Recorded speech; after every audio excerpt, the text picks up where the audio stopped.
ሂራጋናና ካታካና የሚባሉ የጃፓንኛ አልፋቤቶች አሉ።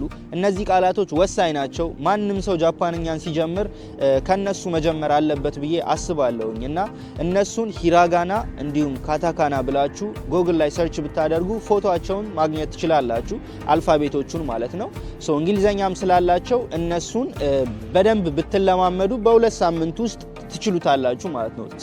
ሂራጋናና ካታካና ከለመዳችሁ በኋላ ቀሪውን ደግሞ እንዳልኳችሁ ዩቲዩብ ላይ እንዲሁም ደግሞ የተለያዩ መጽሐፎችን ማግኘት የምትችሉ ከሆነ እንደ ኢቡኮች ማለት ነው ኦንላይን ላይ ሚናኖ ኒሆንጎ የሚባል መጽሐፍ አለ።